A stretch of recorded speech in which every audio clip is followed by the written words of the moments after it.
importancia de aprender. Fíjese que una de las preocupaciones más grandes que tenemos hoy por hoy es el problema del aprendizaje. De hecho, la gente le cuesta mucho aprender.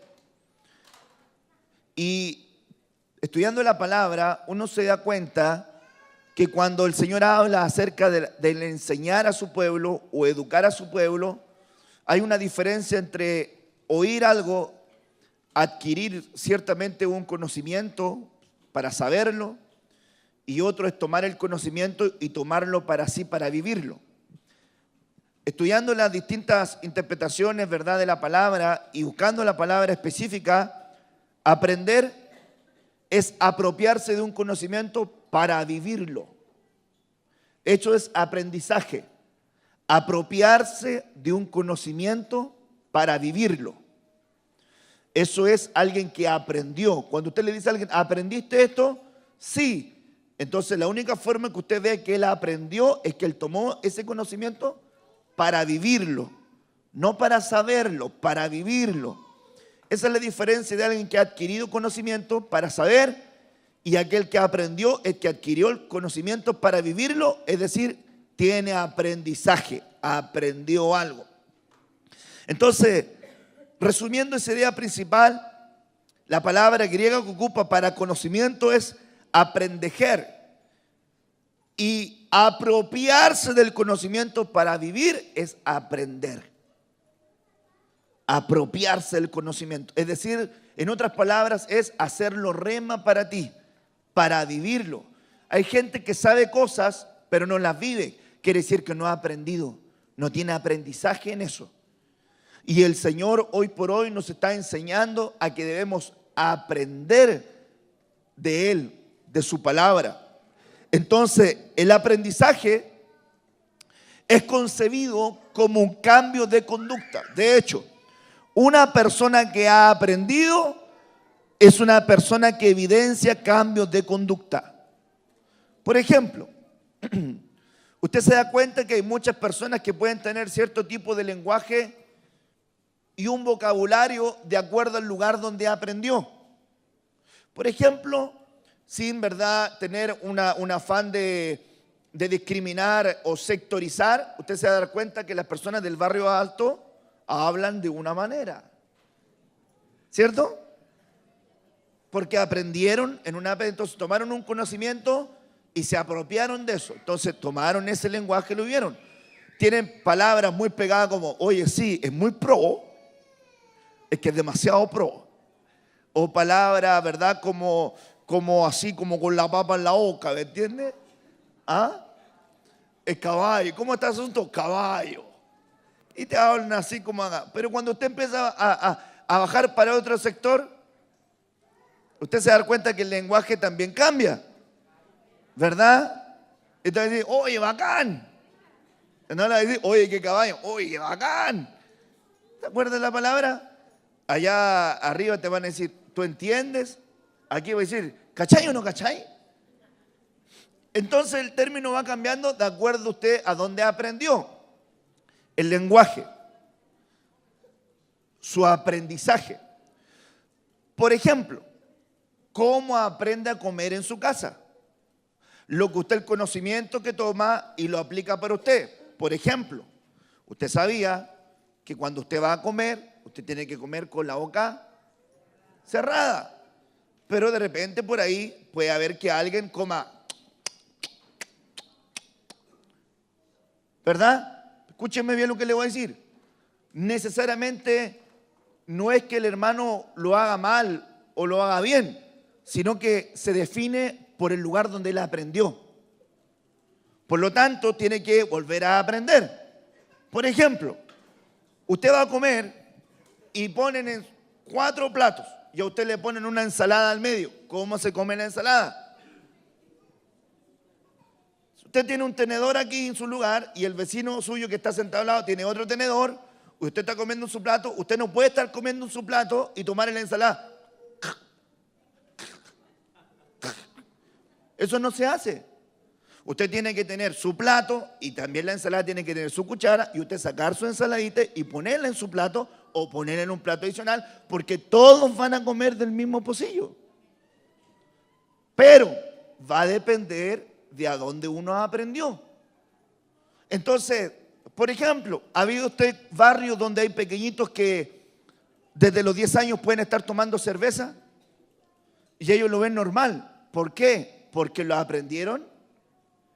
Y ese aprendizaje, ese conocimiento, lo tomaron, se apropiaron de ese conocimiento para poder vivir de esa manera. Quiere decir que aprendieron de esa forma. Entonces, ¿cómo yo demuestro que he aprendido cualquier cosa? Palabra, costumbres, normas, enseñanzas, prácticas, hasta educación cívica, o hasta, hermanos amados, la forma de responder, o la forma de comportarnos, desde, hermanos amados, infinitas cosas. Si usted empieza a indagar, hay tantas cosas que de repente le enseñan los que fueron a estudiar alguna carrera y de repente que tienen que ver con personal o algo, hasta le enseñaron las posturas de la persona. Cómo la persona se sienta, dice algo. Si la persona se sienta muy en la punta de la silla, dice algo. Si se sienta muy atrás de la silla, dice algo. Si los brazos están abiertos, dice algo. Si los brazos están cruzados, dice algo. Si mira para el techo, dice algo. Y empiezan a sacarle su diagnóstico. ¿Se acuerda usted cuando fue a esa entrevista de trabajo y le ponían, ¿qué ve usted acá? Y veía puras manchas. Eso también te entrega un diagnóstico. Toda nuestra vida está ligada al aprendizaje. Y el Señor también se preocupa de eso, porque la Biblia dice que nosotros, hermanos amados, los que vinimos a Cristo, fue porque aprendimos del Padre. Ahora ponga atención, búsquelo usted por favor, o anótelo. Juan 6, verso 45. Juan capítulo 6, verso 45. Dice, escrito está en los profetas, todos serán enseñados por Dios. Enseñanza, debe haber un alumno y tiene que haber, para que hayan cambios conductuales, un aprendizaje, cambios de conducta. ¿Ok? Porque todo el que ha oído y dice y ha aprendido, es decir, apropiarse del conocimiento para vivirlo, viene a mí. O sea, no es tan solamente el oír, sino que apropiarse del conocimiento para vivirlo es aprendizaje. Viene a mí. En otras palabras, hermanos amados, el Señor quiere que nosotros podamos oír para aprender, no oír para saber y no practicar. Hay una abundancia de cristianos que vienen a los templos solamente a oír y no cambian, porque no se quieren apropiar de ese conocimiento para cambiar su conducta. Entonces nosotros tenemos que venir al templo a oír su palabra para apropiarnos del conocimiento de Dios, generar un cambio en nuestra vida. Eso va a decir que aprendimos y eso va a dar fruto en nuestra vida. Amén. Miremos entonces, fíjese que la Biblia dice, en la Biblia lenguaje sencillo, en la versión lenguaje sencillo de 1 de Corintios 11, verso 31, dice, el Señor se fija en ¿qué cosa? En nuestra conducta. En otras palabras, usted no puede ir por la vida haciendo lo que a usted se le ocurre, se le vengan ganas, pensando que no va a tener ninguna consecuencia por lo que haga. El Señor está observando nuestra conducta. Usted no le puede decir, lo que pasa es que mi papá me enseñó así, mi mamá me enseñó así, lo que pasa es que yo tuve un mal día, lo que pasa es que, etcétera, etcétera, etcétera. Es decir, usted está llamado a generar cambios reales en su conducta. Está llamado a eso. Y dice la Biblia, Él nos corrige para que aprendamos. O sea, ¿por qué el Señor en la faceta de Padre se ve en la necesidad de corregirnos? ¿Porque quiere amargarnos la vida o porque nos quiere enseñar? Cuando entonces yo tengo un entendimiento mejor de esto, me doy cuenta que ante cada corrección hay un deseo de Dios de que yo aprenda conducta. de que yo aprenda comportamiento. El apóstol Pablo le dice a Timoteo, cuida y preocúpate del cómo te conduces en la casa de Dios. Esto tiene relación con lo que se habló la semana pasada, las enseñanzas de la casa de Dios. ¿Cómo nos conducimos en la casa de Dios? ¿Cuál es el respeto que tenemos el uno por el otro en la casa de Dios? ¿Cuál es el respeto que tenemos para oír la palabra en la casa de Dios? Eso es conducta. ¿Cómo te estás conduciendo en la casa de Dios? Y dice el apóstol, ¿verdad? Pablo enseñando a los corintios, para que así no tengamos que ser castigados junto con la gente de este mundo, que no cree en Él. Y luego dice, si pensamos bien lo que hacemos, no seremos castigados. En otras palabras, le está diciendo, si usted invirtiera más tiempo en pensar antes de actuar, entonces realmente usted se estaría librando de un castigo con todo el mundo porque está examinando su vida para poder cambiar. Este párrafo bíblico está señalando el sacramento de la Santa Cena. En la Santa Cena el Señor nos enseña que nos debemos examinar. Ese examen es para que nosotros podamos reflexionar de las cosas que estamos haciendo bien y de las cosas que estamos haciendo mal. Y luego que tenemos un examen coherente con nuestra conducta, sentir verdad que realmente hemos fallado, arrepentirnos delante del Señor, participar del perdón de Cristo por medio de la Santa Cena, y eso nos hace que nosotros estamos siendo juzgados en el tribunal del Espíritu Santo, y ese juicio del Espíritu Santo en la Santa Cena nos libra a nosotros de ser juzgados con el mundo. Por eso es muy importante la Santa Cena. No como una liturgia religiosa, sino como un acto de vida para trasladarnos vida a nosotros. Ahora, quiero decirte algo. Dios observa tu conducta. Se lo voy a decir de nuevo. Dios observa tu conducta. Esto quiere decir que usted no puede decir, Dios no me está mirando. De hecho, la palabra del Señor le dice en el libro del profeta Ezequiel, en el capítulo 8, si lo quiere anotar, versículo 12, Ezequiel capítulo 8, verso 12, el Señor le dice al profeta Ezequiel y le dice, hijo de hombre, palabra que ocupaba en el Antiguo Testamento para poder referirse al hombre de Dios, que está hablando, hijo de hombre, ¿has visto las cosas que hacen los ancianos de la casa de Israel en tinieblas? ¿Has visto cada uno sus cámaras pintadas de imágenes? Imágenes que estaban en las cámaras interiores de los oficiantes que servían a Dios. Estas recámaras no las veía la gente externa. Solamente eran como tu habitación privada. Hazte la idea, una habitación que hoy día tiene póster y láminas pegadas en los muros de cosas que no agradan al Señor, y ellos tenían dibujos pintados en sus habitaciones y en sus recámaras privadas. La palabra que ocupa es cheder, recámara privada. Pero cuando usted va ahí y dice, porque ellos dicen, ¿qué dicen? No nos ve Jehová. No nos ve el Señor, no nos está viendo. ¿Y cuál es el problema de hoy por hoy? Es que hay mucha congregación que piensa que Dios no está mirando su conducta. Desde ministros, hablando ministros, apóstoles, profetas, evangelistas, pastores y maestros, hasta el último congregante que se ha unido al cuerpo de Cristo, no puede perder de vista que los caminos del hombre no son ocultos a los ojos de Dios. Y eso implica que cuando yo, hermano amado, no estoy con mi esposa y estoy solo, tengo que saber conducirme, conducta. ¿Por qué? Porque los ojos de Dios me están mirando. Esto es un principio que tenía José, porque, hermanos amados, José le quitaron las marcas, lo sacaron de la casa de su padre en Canaán, se fue, lo vendieron, algo de lo que vamos a hablar en la noche, lo vendieron, se fue, etcétera. Y cuando estaba en Egipto, dice la Biblia que la esposa de Potifar lo sedujo, lo tentó, haciéndose de su ropa para tener intimidad sexual con él.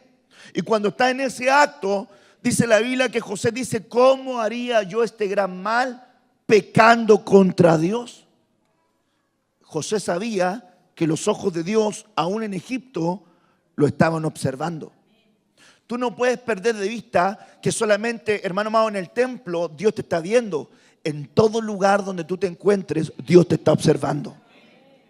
Por lo tanto, la conducta cristiana es muy importante hoy por hoy.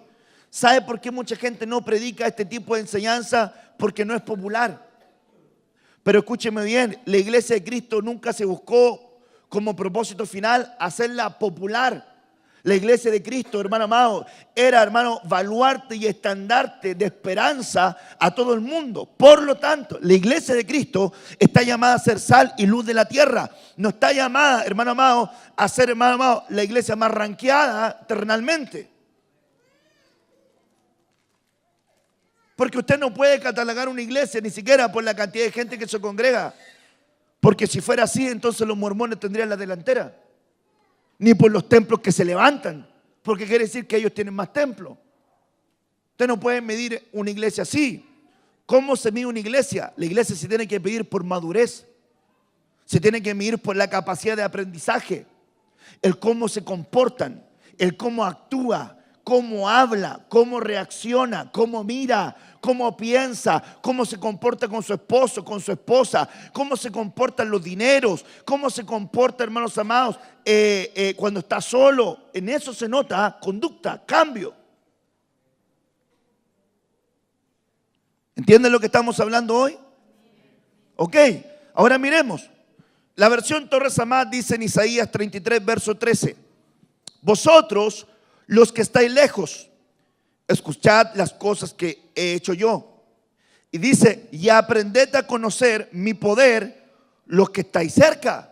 En otras palabras, aquel que está lejos del Señor nunca va a poder aprender del poder de Dios que se manifiesta con los que están cerca. De hecho, la Biblia dice que la comunión íntima del Señor es con los que le temen. O sea, es imposible que yo, habitando lejos del Señor, pueda pensar que mi vida pueda agradar a Dios. Los que vamos a experimentar del poder de Dios, y esa palabra poder significa victoria. Óigame bien, significa victoria. Quiere decir que los que van a aprender a ver la victoria en su vida en este año son los que van a preocuparse de estar cerca del Señor. Usted no puede decir: tengo una palabra, no vivirla y después quejarse porque no se le hizo realidad. Una palabra profética para recibirla, tomarla, practicarla y vivirla en ella. No se me duerma. Ponga atención, una palabra es para tomarla, para creerla, para vivirla. Por lo tanto, hermanos amados, aprended a conocer mi poder. ¿Quiénes? ¿Los que están lejos? No, los que están cerca.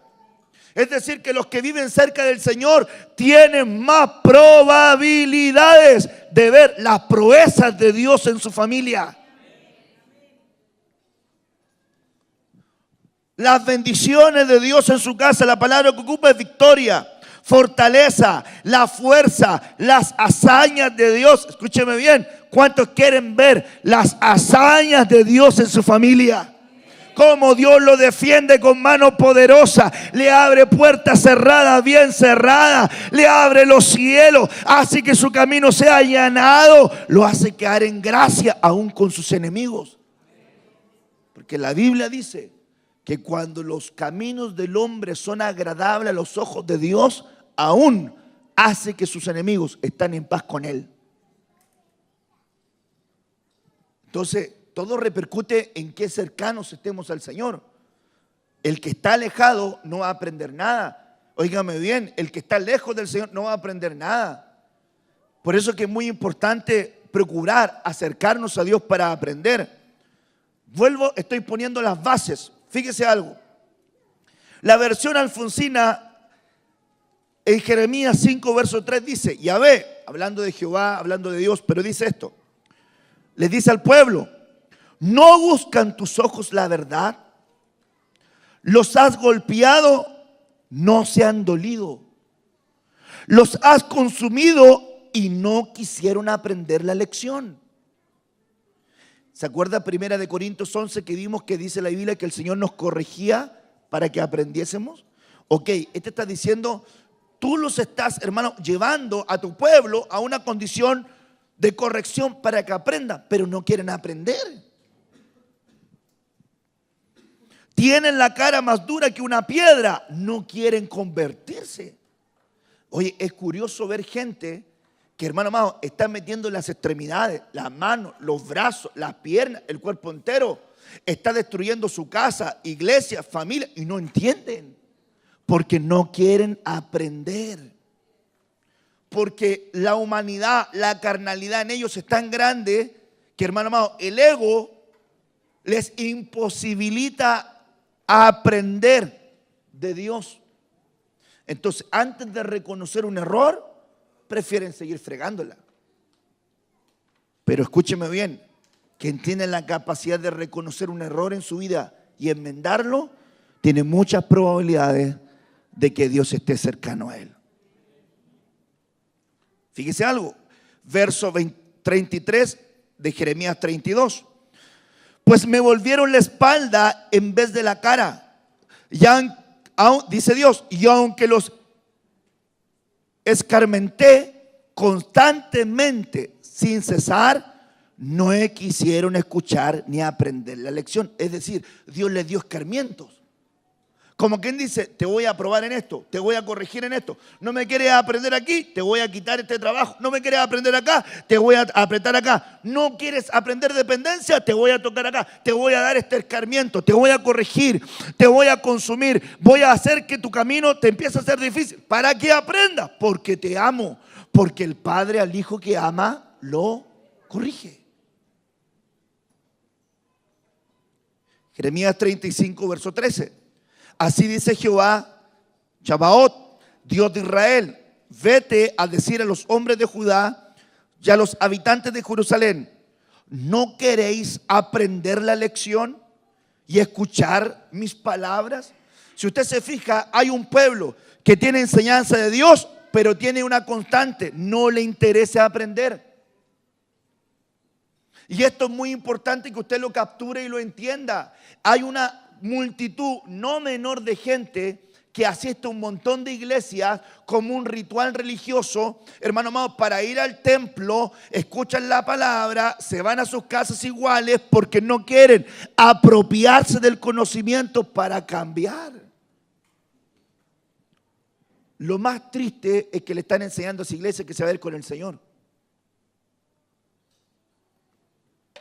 Si usted no se apropia del conocimiento de Dios para aprenderlo, practicarlo, aunque ore por usted el intercesor más grande, usted va a tener que pasar por la tribulación. Porque el Señor viene a buscar una iglesia novia, sin mancha, sin arruga, ni cosa semejante. No quiere decir que se va a perder, pero no va a ser parte de la iglesia novia.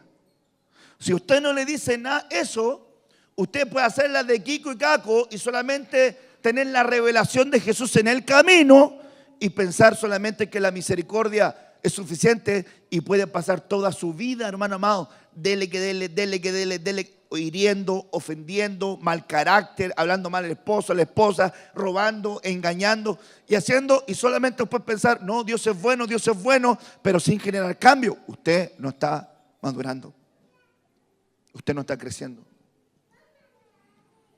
Dios quiere que aprendamos. Amén. ¿Cuántos quieren aprender de la palabra del Señor?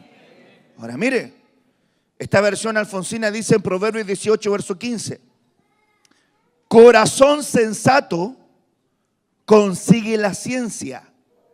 Y mire, el oído de los sabios desea aprender. En otras palabras, hermanos amados, cuando alguien tiene sabiduría en su vida, desea que le enseñen, no para saber más, sino para atesorar la enseñanza y vivirla. Eso habla de la sabiduría de un hombre, de la sabiduría de una mujer. Por lo tanto, vemos una directa relación entre la necesidad de aprender con la antítesis del necio que no quiere aprender. De hecho, la sabiduría busca oír y aprender. Y en el caso de los proverbios, es estableciendo la palabra en tu vida, porque recuerde usted que los proverbios son consejos de un padre, un hijo de conducta. Oye, hijo mío, el consejo de tu padre.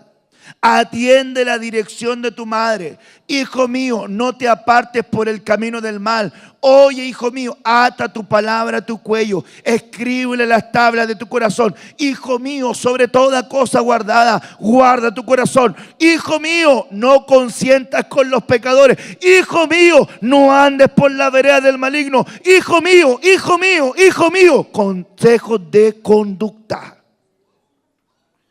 ¿Por qué es tan importante para Dios la conducta? Porque el Señor nos enseña a nosotros de la manera que habéis recibido al Señor Jesús, condúcete como Él. ¿Cuál debería ser nuestro primer análisis? ¿Cómo lo haría Cristo? ¿Haría lo que yo estoy haciendo o lo haría de manera diferente? ¿Se está comportando como yo me comporto o lo haría de manera diferente? ¿Cuál sería esa conducta? ¿Cuál sería esa faceta? Importante.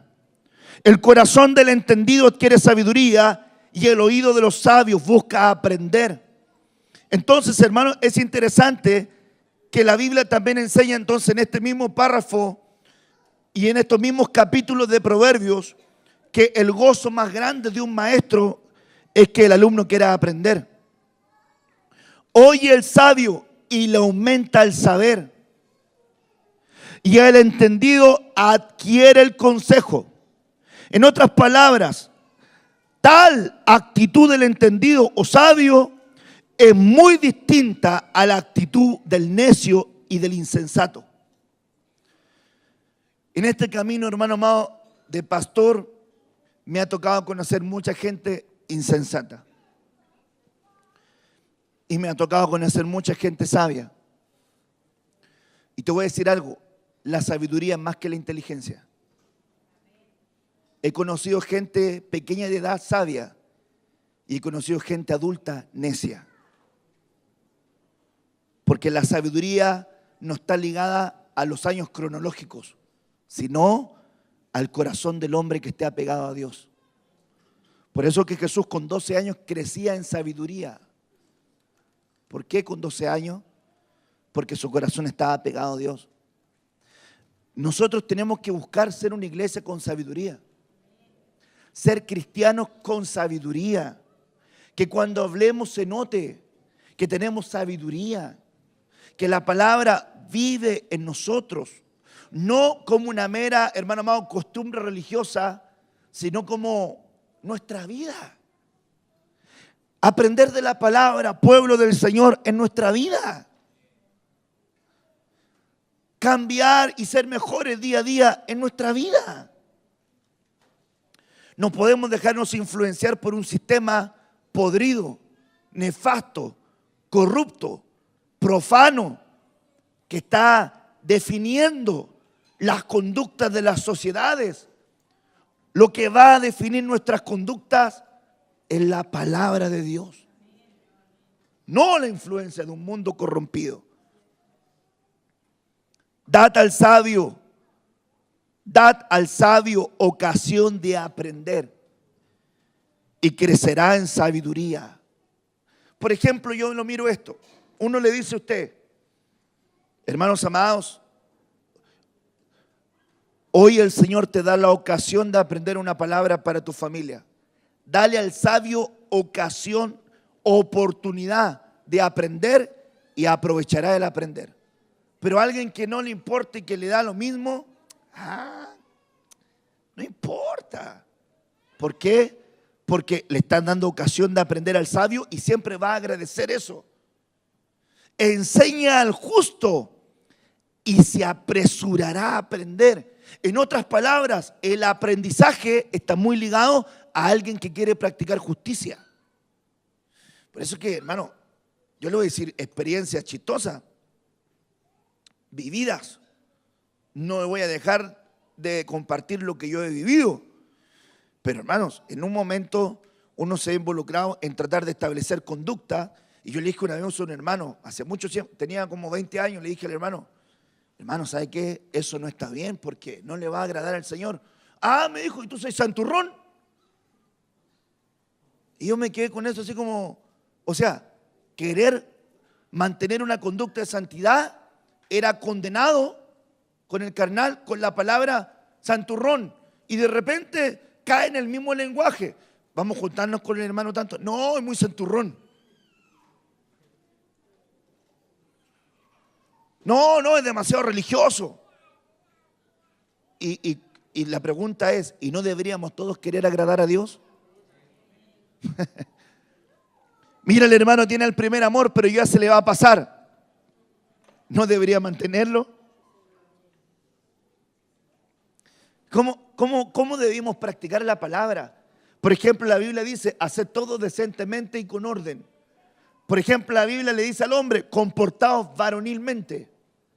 Comportaos varonilmente, una conducta varonil. Te pregunto, pueblo, ¿cuál es una conducta varonil? Hombres, ¿cuál es una conducta varonil? Una conducta varonil, la sobriedad. ¿Cuál sería una conducta varonil? Saber tratar a una mujer, respetuoso, que tenga una decencia, hermano amado, en su forma de mirar.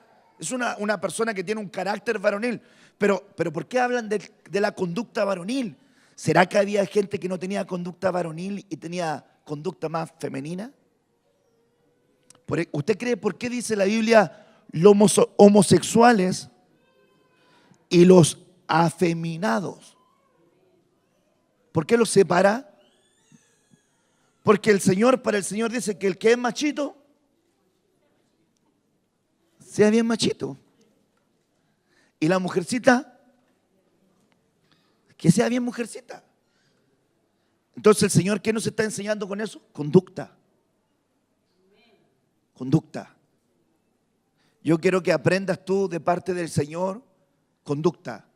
De nada nos sirve a nosotros salir de nuestra casa con una Biblia Thompson debajo del brazo, llegando gritando a todos los de mi casa, pegándole al perro, pegándole al auto, peleando con la gente cuando voy conduciendo, echándole el auto a la gente, saliendo del templo, peleando con los hermanos porque me muero 5 minutos.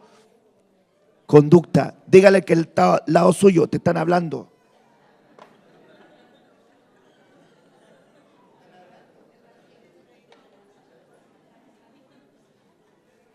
Conducta. Ahora mire, por favor. Torres Amat, Proverbios 17, verso 16. ¿Qué pasa con el que no quiere aprender?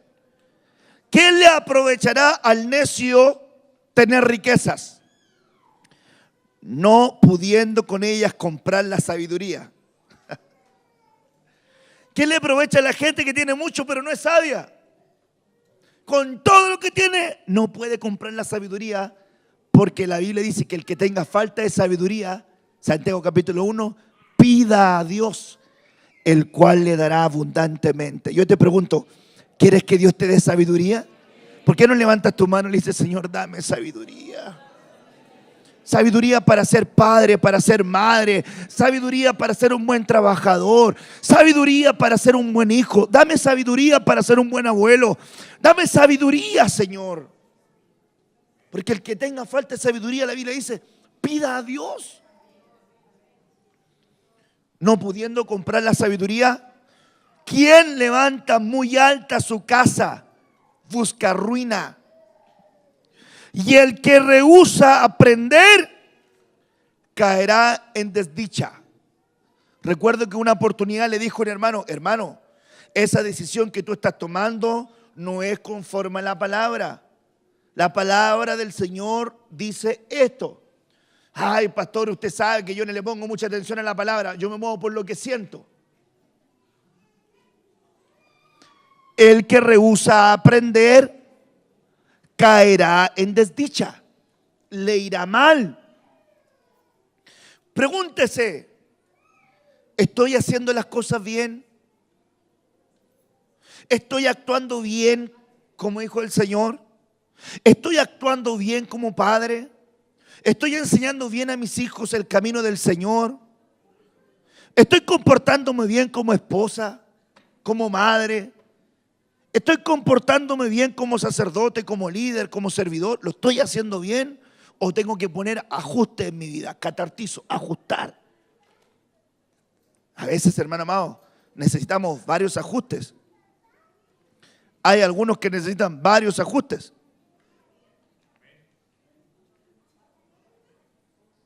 Malaquías 2, verso 7. Porque en los labios del sacerdote ha de estar el depósito de la ciencia. Por eso yo digo, hermano amado, un pastor que no lee la Biblia, un pastor que no ora, un pastor que no intercede, un pastor que no quiere hacer la palabra, no tiene nada que hacer como pastor. Nada que hacer. Un pastor que no tiene fe es como un poroto en paila marina, hermano. No tiene nada que hacer. ¿Por qué? Porque Dios le dice al sacerdote que tiene que tener conocimiento, sabiduría, ciencia, porque el pueblo va a venir a buscar de la boca del ministro sabiduría. Sabiduría. Y de su boca se ha de aprender la ley. Pues que él es el ángel del Señor de los ejércitos. Por ende, cuando un ministro le está hablando, la Biblia dice, es el ángel del Señor de los ejércitos. ¿Por qué dice de los ejércitos? Porque quiere decir que este ángel tiene que pelear batallas, pero tiene que tener la sabiduría en la boca. Ahora, es muy importante esto. Por favor, busque usted Hechos capítulo 22, versículo 3. Hechos capítulo 22, versículo 3. Ok, ponga atención a esto. Esta palabra la está diciendo Pablo, que es Saulo de Tarso. Y él está diciendo en el concilio donde están, hermanos, pueblos que son fariseos, saduceos y escribas, está diciendo, yo soy judío, nacido en Tarso. Por eso era Pablo de Tarso, nacido en Tarso, de Cilicia. Pero dice, pero educado en esta ciudad, ¿dónde? En la escuela de Gamaliel. ¿Quién era Gamaliel? Gamaliel era el maestro de justicia de Pablo. Era el ministro que cubría a Pablo, le estaba enseñando. Ahora, curiosamente, Gamaliel significa camello de Dios. Y los ministros representan los camellos. Porque los camellos tienen rodillas gruesas. Porque los camellos pueden caminar de rodillas. Porque los camellos pueden caminar grandes caminos y distancias sin, hermano amado, tener necesidad aún del propio agua porque tienen reservas. Porque el camello tiene pestañas largas y en medio de la tormenta sabe ver el camino. Porque el camello es la que lleva la amada sobre sus espaldas. Recuerde que Rebeca era guiada por el camello. Entonces le estaba diciendo, yo aprendí en la escuela de este camello de Dios, de este hombre de Dios que me enseñó. Este hombre de Dios me educó. Este hombre de Dios me enseñó a quitar mis mañas. Cuando yo llegué a la casa de Gamaliel era mañoso, tenía mal carácter, tenía un espíritu victimario, pensaba que nadie me quería, que todos me odiaban. Y me di cuenta que yo también tenía que cambiar actitudes. Cuando yo conocí a este hombre de Dios, me di cuenta que llevaba años sin cambiar, pero aprendí a cambiar. Cuando yo conocí a este camello de Dios, entonces fue mi maestro de justicia y me empezó a enseñar cómo debía conducirme. Pablo reconoce esto. Hermano, la enseñanza para Pablo era tan importante que en algún momento Pablo estaba hablando, le pegaron una cachetada y Pablo contesta en el enojo y dice, sepulcro blanqueado. Con la ley intentas defenderte y con una mano me golpeas. Y le dicen a Pablo, le estás hablando al sumo sacerdote. Y Pablo dice, perdón, no debía hablar así, porque escrito está, no maldecirás a un príncipe de tu pueblo. Aprendizaje. Sabía cómo conducirse y reconocer lo que debía hacer. Hermano, no hay nada más lindo que tener la palabra en el corazón, porque la palabra entonces te va a enseñar cómo conducirte en cada situación. Pero si usted no la tiene, no tiene brújula. Entonces dígale al Señor, Señor, enséñame a aprender. No, pero dígalo con fuerza, enséñame a aprender. Yo quiero aprender. Pon atención a esto. ¿Qué nos tiene que enseñar el Señor? A hacer el bien. Aprended a hacer el bien. Buscad el derecho. Reprended al opresor. Defended al huérfano. Amparad a la viuda. La versión Ausejo dice, aprended a obrar el bien. Es decir, practica el aprender. Ahora, durante todo este capítulo de Isaías capítulo 1, está diciéndole al Señor la maldad de Judá y dice, crié hijos, los engrandecí y ellos se rebelaron contra mí. Dice el verso 3, el buey conoce a su dueño, el asno conoce el pesebre, pero mi pueblo no entiende, no tiene conocimiento. Luego dice, desde la cabeza está enferma, pensamientos afectados. Sigue avanzando.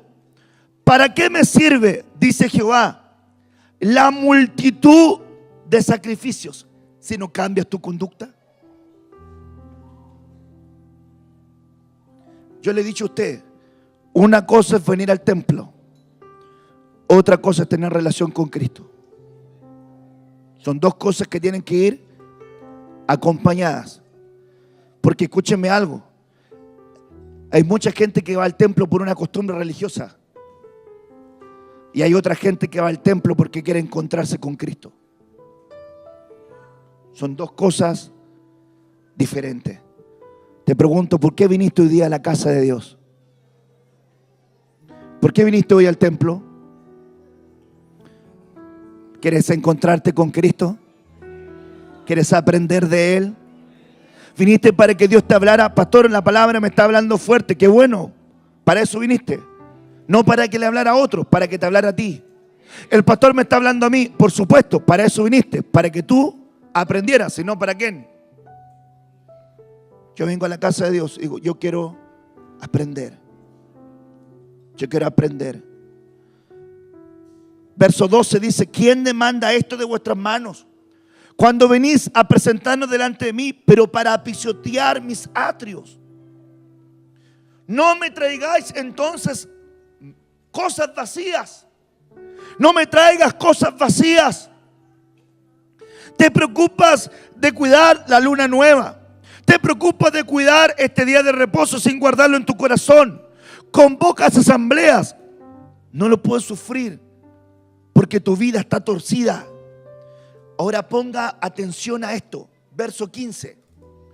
Cuando extendáis vuestras manos, yo esconderé mis ojos. Asimismo, cuando multipliquéis la oración, yo no te oiré. Escúcheme, entonces hay condiciones para que Dios nos oiga. Hay condiciones para que Dios escuche nuestra oración. O sea, hay gente que, hermano amado, dice, no, yo oro a Dios, pero no cumple los principios de Dios. Ora a Dios, pero miento, engaño, robo. Ora a Dios que me ayude, pero no cumple los principios. Ora a Dios que me escuche, pero no cumple la palabra. Entonces Dios te dice, no me traigas más algo vacío. Quiero algo lleno de parte de tu mano. Aprender a hacer el bien. Buscad juicio. Ese bien es una palabra. Busca alegrarte haciendo el bien.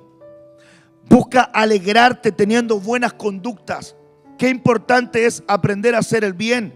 Por ejemplo, dice, nuestros hermanos deben aprender a ser los primeros en la práctica del bien. ¿Cuánta gente nos dice, ¿y por qué yo tengo que hacer lo bueno si él falló?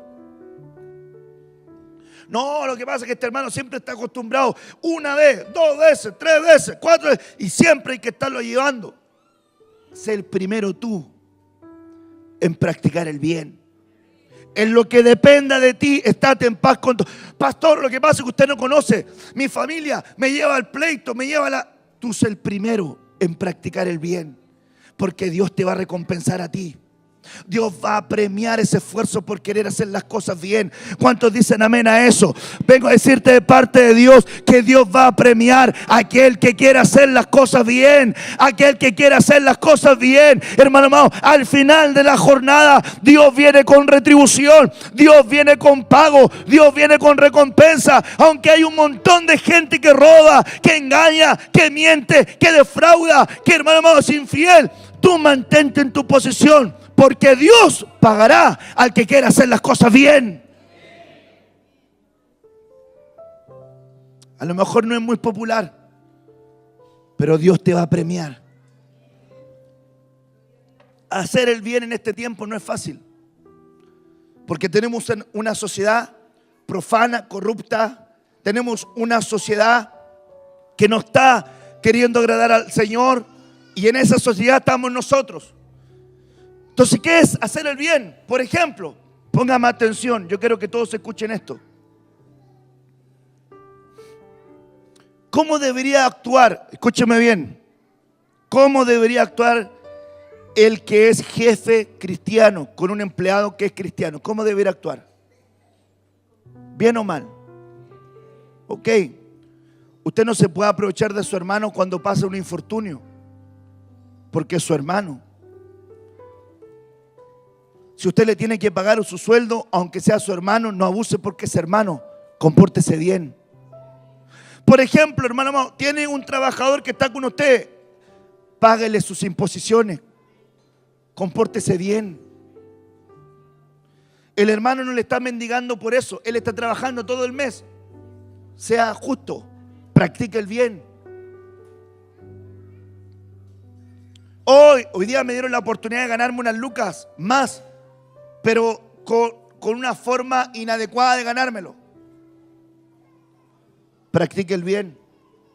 El otro día escuchaba un testimonio de un hermano que decía que en algún momento se vio dentro de un auto, y cuando se veía dentro del auto, había en el auto dinero, y su primer impulso fue: voy a tomar este dinero, me lo guardé. Y después reflexionó y dijo: ¿y por qué estoy haciendo esto?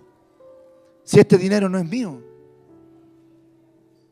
Practiquemos el bien. Hermano, préstame plata. Ya, hermano, yo te voy a ayudar, te voy a prestar plata. Y después el hermano se arranca como delincuente. Actúe bien. No, lo que pasa es que el hermano me prestó plata, pero a él no le falta la plata porque él tiene harta plata. Ese no es tu tema. Si la plata, él tiene mucha plata o poca plata, la plata es de él. Tú, compórtate bien. Compórtate bien. Queremos ver, dice la Biblia, queremos ver días buenos. Entonces, haz el bien. ¿Ah? Gálatas 6:9, muy buen versículo. No nos cansemos de hacer bien. O sea, hermanos amados, escúcheme bien. Yo quiero que usted aprenda y capture la esencia de lo que Dios nos está enseñando. ¿Por qué? Porque el Señor se acerca por su pueblo. Se acerca por su iglesia. El día del Señor está más cerca de cuando tú creíste, y el día del Señor va a venir pronto. Por lo tanto, pon atención a la inspiración del Espíritu Santo, sobre lo cual nos está enseñando. ¿Por qué? Porque Dios quiere conducta. Haz el bien. No mientas. Haz el bien. No engañes. Haz el bien. Uy, me mandé un tremendo negocio. Voy a venderle este auto y le voy a decir: está a 0 kilómetros. Y le cambiaste el kilometraje. Mentiroso, sinvergüenza. ladrón. Eso no se hace. Aprende a hacer el bien. Estás vendiendo un trabajo y estás, no sé, pongámosle un ejemplo, vendo silla. Y le estoy diciendo a la persona que le voy a vender silla que esta madera, hermano amado, es de Indonesia. Y la madera, hermano, la encontré en un potrero aquí, la granja. Eso no es hacer bien. No, lo que pasa es que Dios me dio creatividad. Imagínense que la Luz Viviana, que lava plumones. Voy a hacer publicidad, tiene un lavado de ropa. Plumones, cojines, sillones. Viene una persona y le entrega un plumón. Un plumón, ¿verdad? ¿Se entiende? Un plumón, una frazada. Una frazada. Se llama plumón, ¿verdad? Hablemos bien, ¿te das cuenta? ¿No? Hablemos bien. Un plumón de pluma. Ya vaya, y lo lleva. Y lo entrega y le dice, ¿cuánto me sale? 25,000, 10,000, 15,000, 30,000, no sé lo que salga. Y después viene la Luz y lo mira. No está tan sucio. No está tan sucio. A ver, tráeme el perfume. Y lo envuelve en una bolsa limpia. Vienen a buscar el asunto. ¿Lo ven? Y lo ven limpio, con buen olor. 30,000 pesos. Está actuando mal. Pero no lo estás haciendo. Ella no lo hace. Estoy poniendo un ejemplo. Bueno, quiero que sepas que no lo hace. Quiero pensar que no. Quiero pensar que el plumón que lo lavaste. No lo hace.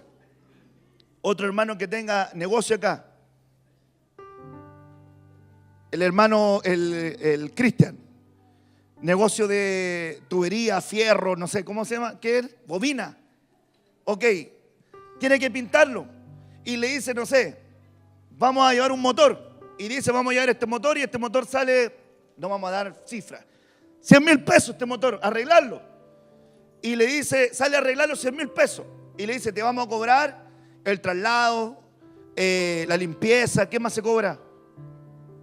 ¿Qué más se cobra? ¿Cómo?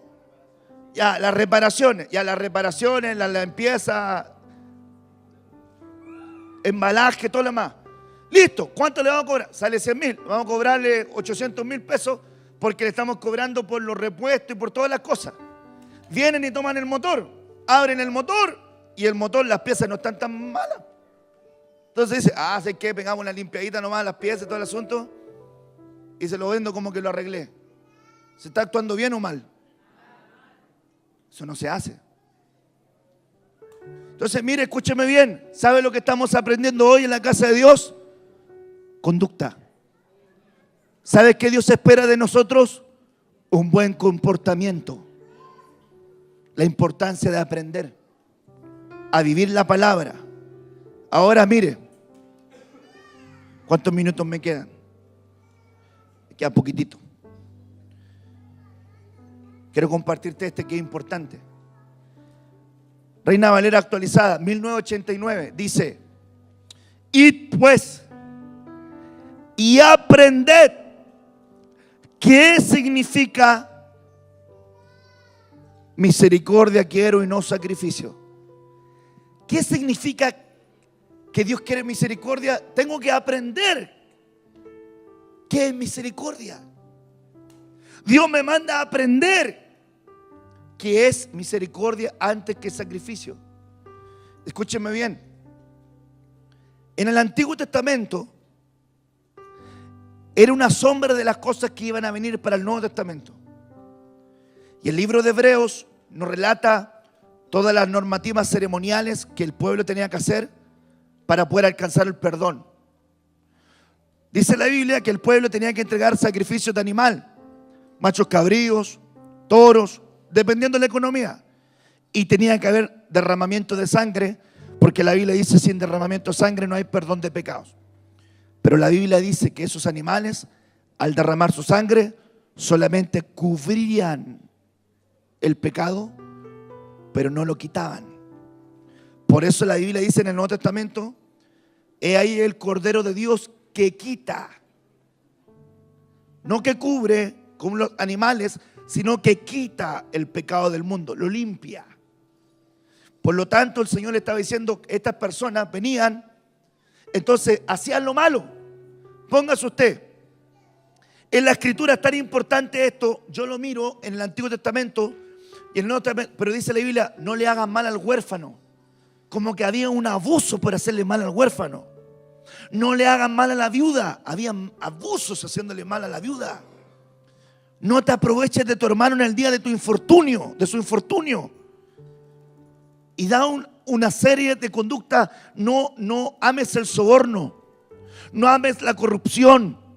No busques hacer lo malo. Y da una línea de normas. Y luego dice, este pueblo viene con sacrificio. Entonces el pueblo hacía lo malo y decía, hágase la idea de esto. Venía fulanito de tal, venía a la casa del huérfano, le quitaba todos sus bienes, su patrimonio, y luego que lo dejaba sin nada, venía a Dios y ofrecía un toro. Derramaba la sangre por mera liturgia y con eso él pensaba que su maldad había sido perdonada, pero seguía haciendo lo malo. Entonces el Señor le estaba diciendo, aprended que es misericordia quiero y no sacrificio. En otras palabras le estaba diciendo, yo quiero que aprendas a tener un arrepentimiento de adentro, no tan solamente acciones externas. Entonces hoy por hoy hay mucha gente que tiene acciones externas y no cambios legítimos de adentro. Ahora, escúcheme bien. Hay algunos de que están aquí en medio del pueblo que van a ser pastores.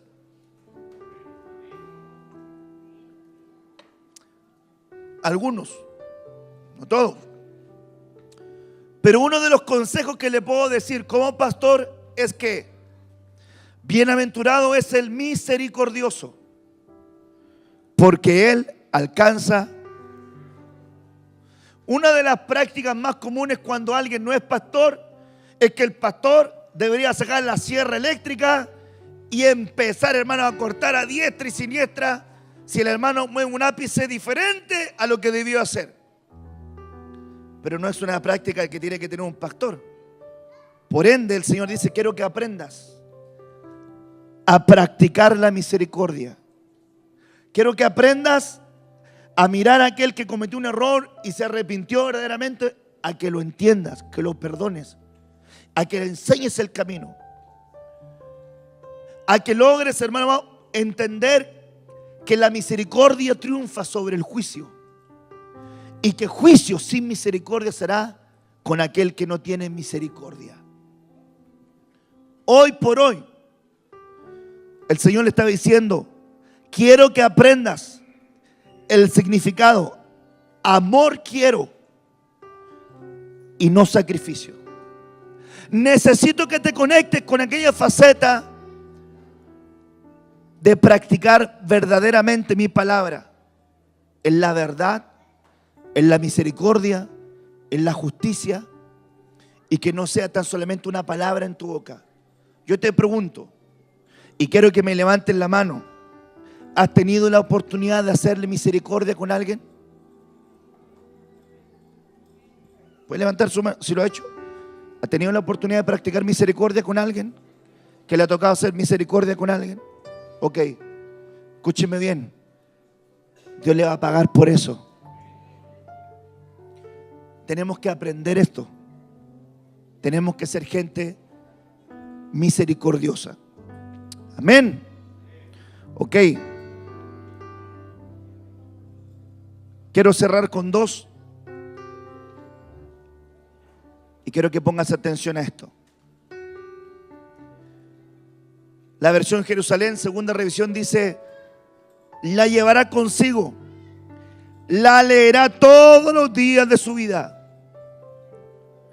para que aprenda a temer. Para que aprenda a temer. A Jehová su Dios, guardando todas las palabras de esta ley, estos preceptos para ponerlos en práctica. Ahora, el temor al Señor se aprende. El temor al Señor se aprende. ¿Con qué se aprende el temor del Señor? ¿Cuál es el principio de la sabiduría? Ok. ¿Cómo se aprende temor? Comerás en la presencia del Señor tu Dios, en el lugar que Él escoja para poner allí su nombre. El diezmo de tu grano, de tu mosto, de tu aceite, los primogénitos de tus vacas, de tus ovejas, para que aprendas a temer siempre al Señor tu Dios. Es decir, ¿por qué se entrega el diezmo? Porque yo aprendo a tener temor de Dios a través de eso. Porque si yo no diezmo, no aprendo a tener temor de Dios. El diezmo es una señal reverente de que reconozco que Dios es quien me provee. Pero mire esto. Recuerda el día en que estuviste delante del Señor tu Dios, en Horeb, cuando el Señor me dijo: reúneme el pueblo para que yo les haga oír mis palabras, a fin de que aprendan a temerme todos los días que vivan sobre la tierra y las enseñen a sus hijos. En otras palabras, ¿por qué nos tenemos que congregar? Porque el congregar nos enseña a temer. Cuando yo me congrego, aprendo a temer. ¿Se acuerda cuando yo le decía a algunos de ustedes: congrégate, congrégate, congrégate? No te he visto, congrégate. Anda al templo, congrégate. No te he visto, congrégate. A algunos le mando un mensajito cuando se me pierde algún tiempo y tengo el número: no te he visto, congrégate, congrégate. Asiste a la casa de Dios. Amén.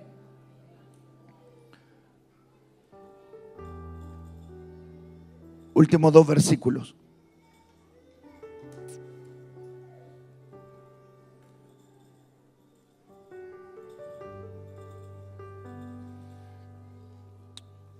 Considero un bien ser humillado. ¿Cuántos consideran un bien ser humillado?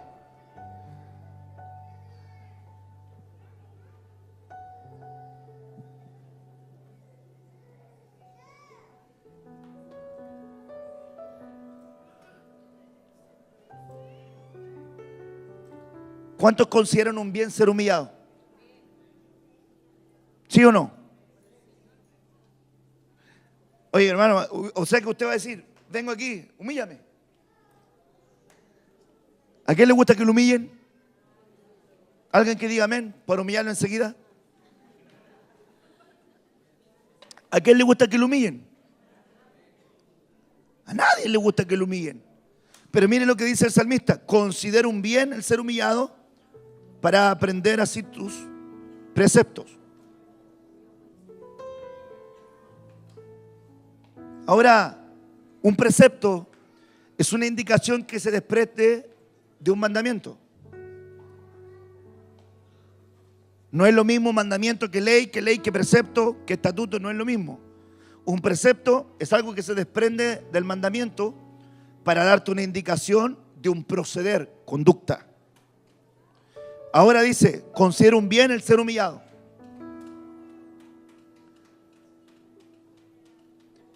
Y termino entonces con este versículo. ¿Qué dice ese versículo? ¿Qué dice? Pero léalo fuerte. Pero hijo y todo, como era, aprendió en la escuela del dolor. Lo que cuesta. ¿Se acuerda que Pablo dice que él aprendió en la escuela de Gamaliel, del camello de Dios? ¿Se acuerda que había otra escuela que era la escuela de Tirano? Pero aquí dice la Biblia que él aprendió en la escuela del dolor. Ahora yo le pregunto: ¿cuántos sacan enseñanzas en medio del dolor? ¿Se aprenderá en el dolor? ¿Se aprenderá en la prueba? Las enseñanzas más grandes que usted puede sacar de parte de Dios muchas veces van a ser no en los momentos de bonanza, van a ser en los momentos de prueba. Por ejemplo, cuando el hermano está sin trabajo, ¿qué lección aprende en ese dolor? ¿Qué aprende? Dependencia. Cuando el hermano está pasando por una crisis de enfermedad, ¿qué es lo que Dios querrá enseñarle?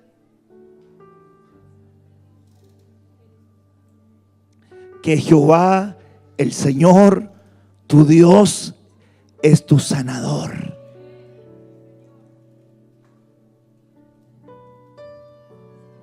Cuando yo tengo problemas, hermano amado, mi familia, y está pasando crisis, y estamos pasando pruebas y adversidad, esta escuela del dolor va a traer lágrimas,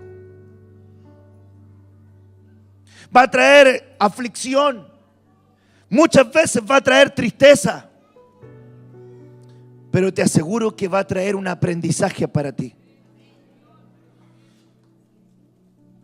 Dice la Biblia que él en el dolor aprendió lo que cuesta obedecer.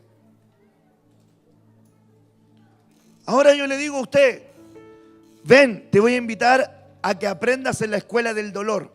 ¿Quién se anota? ¿Quién se anota? Nadie, pues hermano, tendría que ser, discúlpeme el buen chileno, muy torpe.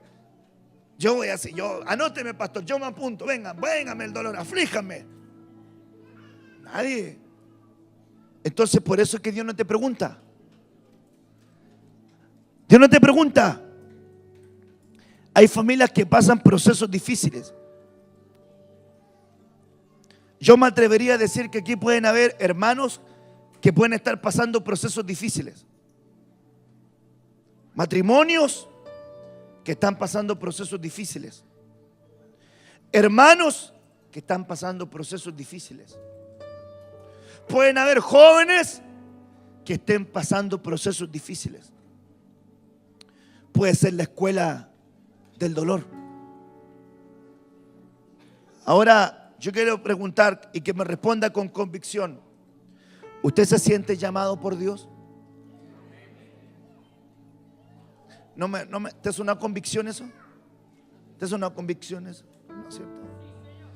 Voy a preguntar de nuevo porque puede ser que el sonido esté mal. Quiero que me respondas con convicción. ¿Te sientes llamado por Dios?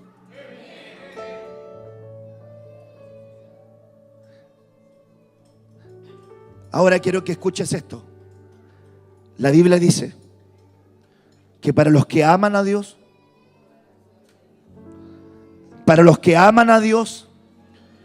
todas, diga conmigo todas.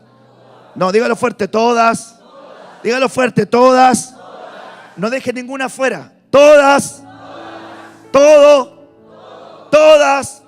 Todo. Las cosas le ayudan a bien para los que han sido llamados por Dios.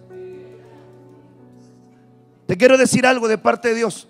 Ni la vida, ni la muerte, ni ángeles, ni principados, ni lo presente, ni lo porvenir, ni lo alto, ni lo bajo, ni espada, ni tribulación, ni hambre, ni desnudez, ni ninguna cosa creada te podrá separar del amor que es en Cristo Jesús.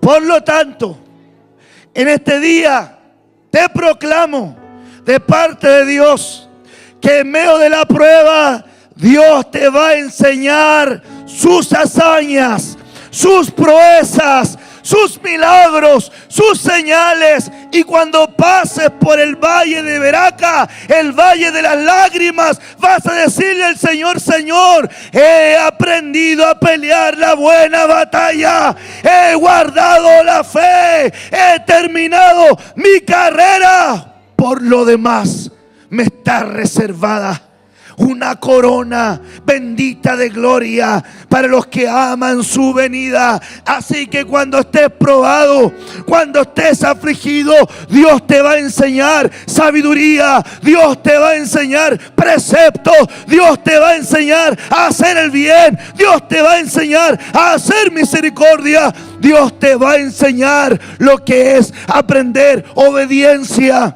para que aprendas a tener temor de Dios en tu corazón.